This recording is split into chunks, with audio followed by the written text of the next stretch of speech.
run our projects in terms of investments and all that we are supposed to do, that even when the PPP issue has been a hot topic in Kenya, that, Mr. Speaker, my hope and wish is that, yes, let us adopt the PPP model, but let us make sure that we are transparent, accountable, fair, and equitable in trying to distribute the resources of our country. Number two, I want to thank my colleague, my young Senator Eddie Okech, one of the very able individuals in this House who has contributed quite a bit, and I sit with him in the Finance Committee, and I'm proud of him, and I'm happy the issues he has raised are quite substantive, and many people may not see them. My leader, my friend, my brother, Honorable Okiya Omtata, Kenya will vindicate you. You have consistently raised these issues even before I came to the Senate. Some of us did not understand the weightiness and the importance of raising this issue.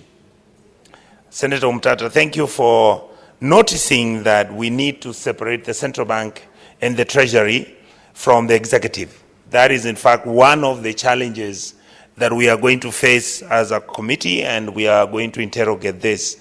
I also want to give credit to my brother, Honorable Mungatana. Thank you, sir. Your experience and time enables you to analyze these issues impassionately. I believe that what you have discussed will make Kenya a better place. Mr. Speaker, the public debt management issue in our country is at a crisis level.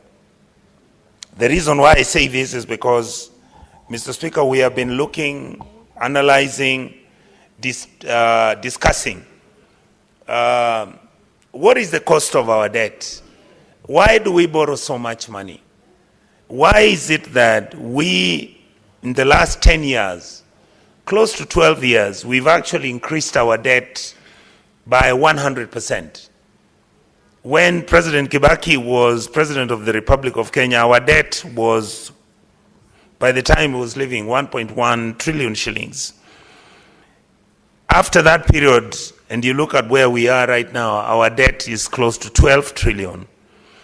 And the question that you ask when you sit in this House, what is it that we need to do to make sure that this exercise, which I personally call an exercise in futility, where we are borrowing excessively, where in fact we are borrowing domestically, Mr. Speaker, where the interest rates at which we are borrowing government money, state funds, you are now at about, some of the banks are giving us money at 12%, 16%. I am told one of the loans was borrowed at 18%. And yet, Mr. Speaker, you know that we can borrow money globally at the cost of 2%. We can actually reschedule Kenya's debts. All of them, all our debts can be rescheduled. We can go to the international money market. We can borrow at interest rates between 2 and 4%. And we can pay out all our debt, stock of debt, and make sure we begin afresh.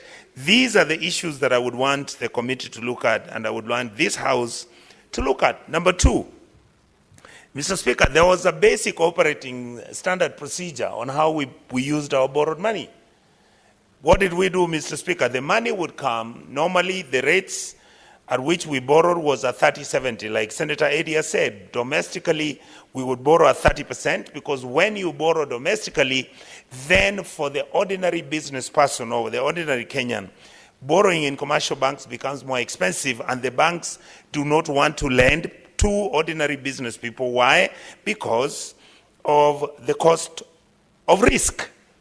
The risk of where a commercial enterprise might borrow money and not deliver. So what happens is that commercial banks prefer when bills, bonds, and stocks is what they trade in, and the government is very comfortable at that. Why?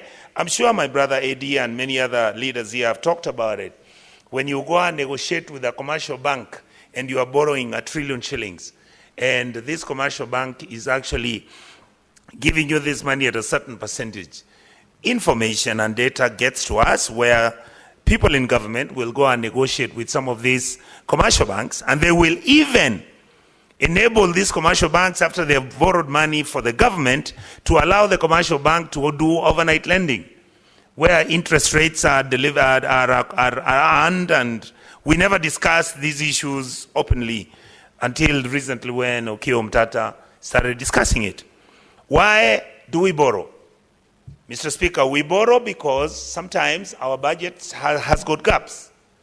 Previously, the Kenyan government position, if you look at when Saitoti was the Minister for Finance, come up to President Kibaki and move on, you will realize that we were borrowing when we would need a stopgap measure where we would borrow most probably 5% or whatever the balance was, and then our budget would be balanced, and we would keep on moving as the economy was growing. What happened? Now we borrow for big projects. We borrow for those projects where billions and billions, not Kenyan shillings, billions and billions, Mr. Speaker, of American dollar funding is what we are dealing with. As a result, the money that was supposed to deal with the basic issues of our governance, basic issues of our very existence. How do we handle the health sector? How we are handling our education? How are we handling our agriculture? The very basic sectors of our economy that are meant to deliver for the Kenyan public.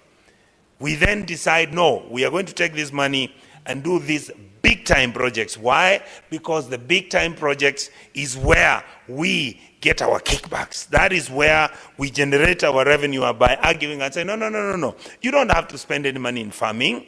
Look for something big that you can do, so that then that is where the money is shared, and that is where we really don't even have to work very hard about this. Why? Because even if we borrow, we'll be able to pay this money anyway.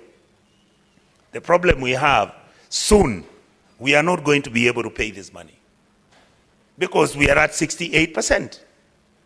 If by next year we are going to borrow another 1.2 trillion like we did last year, the reality is soon we are going to be at 90%, and then after that Kenya will just become like Thailand.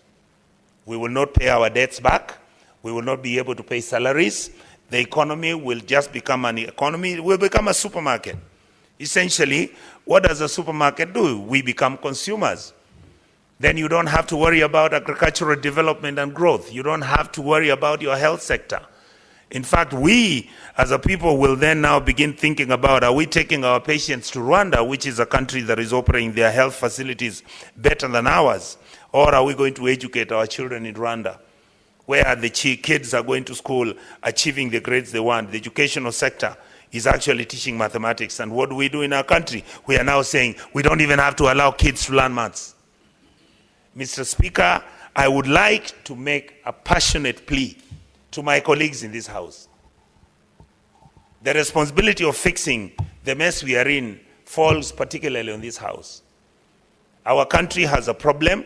We are not able to transform this country from a low-level, low-income, developing country into a mid-level, upper-level developing country.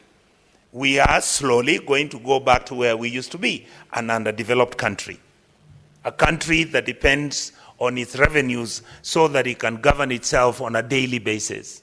We are not going to be a country that invests on those sectors that are going to change the livelihoods of our people. We are not a country that is willing to tackle the issues that are important. We must make the central bank to be independent. We must make the treasury to become advisory, so that the treasury's responsibility is to advise the president on what the economic issues are on a micro basis and on a macro basis. What do we do with interest rates? What are we doing with investments and savings? Why is investment in Kenya becoming a problem? Why are countries moving out? Because once companies move out of your country,